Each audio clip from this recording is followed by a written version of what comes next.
Good morning, everyone. Today we're reporting from Philadelphia on an election day that many call one of the most consequential in decades. Before dawn, we're already seeing long lines of people forming to cast their votes, a clear sign of just how energized and engaged Americans are in this election. The atmosphere here is a mix of anticipation, determination, and hope.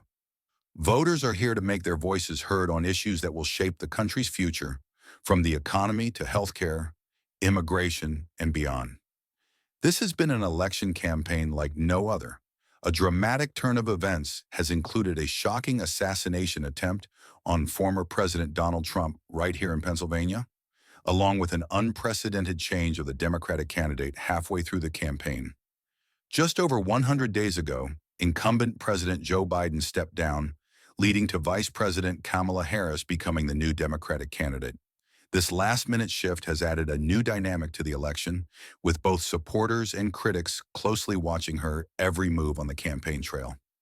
The stakes couldn't be higher, and polls are indicating that the race is extremely close, too close to call.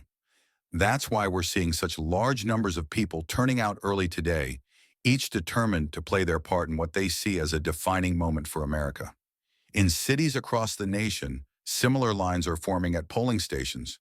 People understand that their votes will determine not only who leads the country for the next 4 years, but also the direction of critical national policies. And it's not just the presidential election on the ballot today. American voters will also decide control of Congress, which is vital for the next president's ability to pass legislation. Every seat in the House of Representatives is up for grabs, as well as 34 seats in the Senate. The outcome of these races could reshape the balance of power, determining whether the president will have an easier or more difficult time enacting policy agendas. Campaign spending has reached unprecedented levels, with both parties pouring billions of dollars into advertisements and outreach, especially in key swing states. These are states that historically can swing either way, Republican or Democrat, and this year they are likely to decide the outcome of the election. Among them are Georgia, Arizona, Nevada, Wisconsin, Michigan, North Carolina, and Pennsylvania, the state where we are reporting from today. Pennsylvania is particularly crucial as it offers a substantial number of Electoral College votes, making it a high-stakes prize for both parties. Last night, the candidates wrapped up their campaigns with rallies across the nation, making their final pitches to the American people. In Pennsylvania, there were passionate speeches and fervent supporters on both sides, each convinced of their candidate's ability to lead the country through the challenges ahead. Both Harris and Trump focused on familiar themes. For Harris, a message of unity, progress, and empathy, and for Trump, an emphasis on restoring what he describes as American strength, security, and independence. The voting process itself has been organized meticulously, with polling stations like this one equipped to handle large crowds.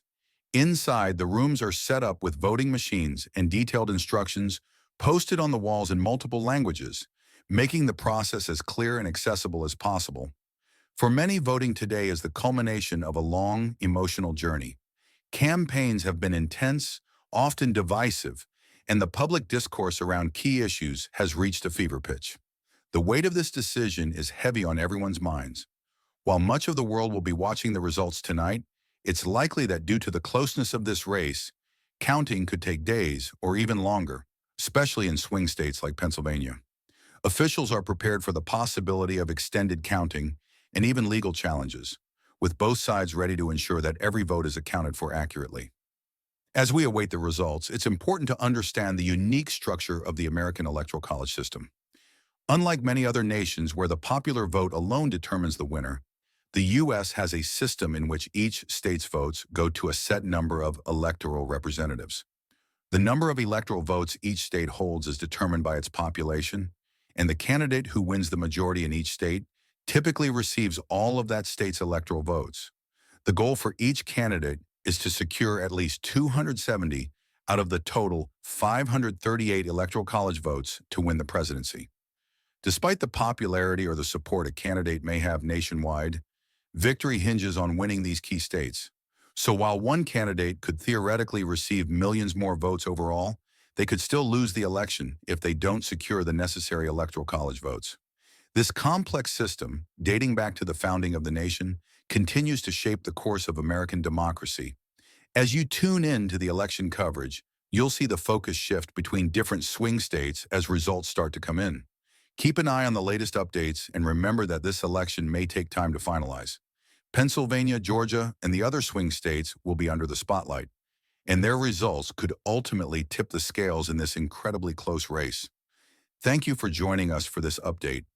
We'll continue to bring you the latest news and insights throughout the day as America decides its future.